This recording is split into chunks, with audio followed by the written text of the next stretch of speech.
Okay, let's go to sport now. Here's Georgie. Thank you very much, Michael. Good morning, everyone. Now, this was a very fun day at work for me. People say cricket is a religion in this country, and these men might just be the nation's most devout followers. In Melbourne, a 130-year-old church hall has been converted into an indoor cricket facility, so I went along to meet its creator.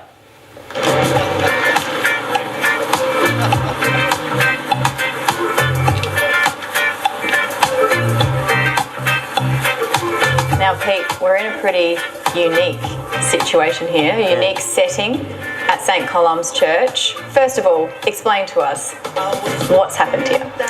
Well, probably 8 years ago, we decided to convert this old church or Sunday school hall into an indoor cricket place.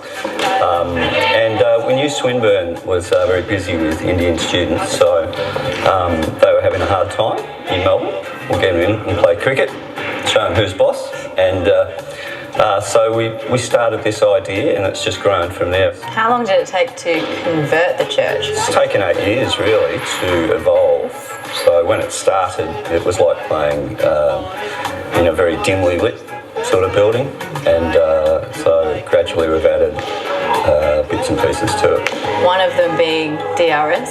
DRS, we have our own DRS system, which we tape the games and then feed it into golf replay software.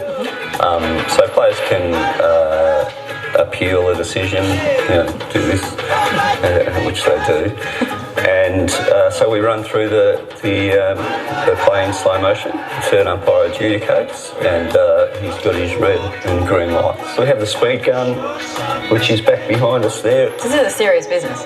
Absolutely, yeah. You ask the players, it's a big part of life. I say I don't like cricket.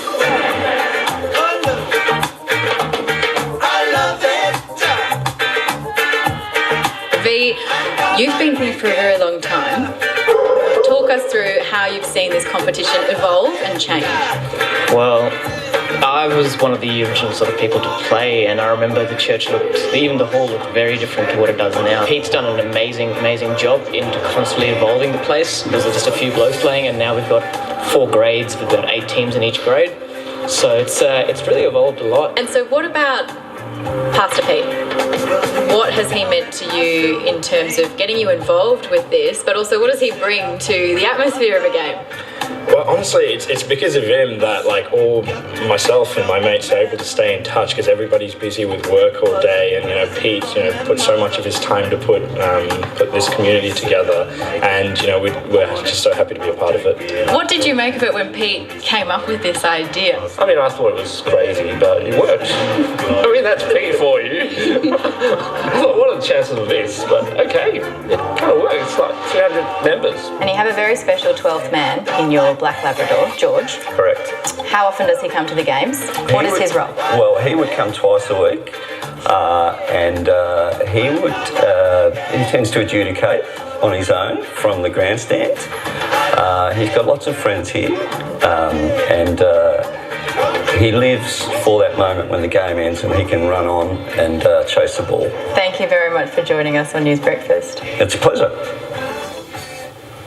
Pastor Pete there from the St. Colum's Church in Hawthorn, of all places. It was so great to spend the morning with them and the players, because they do take it very, very seriously.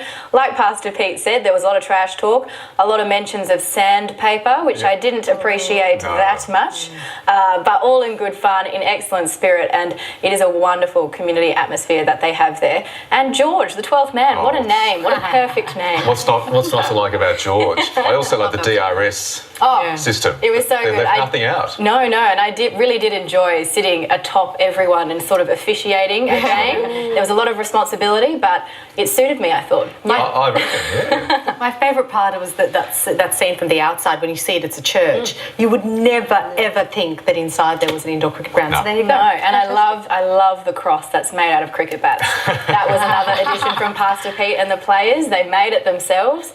It was brilliant. Got it all covered. Lovely Nice stuff. work, Georgie. Thank you. Lara, what's happening in the world of weather and with your shoes?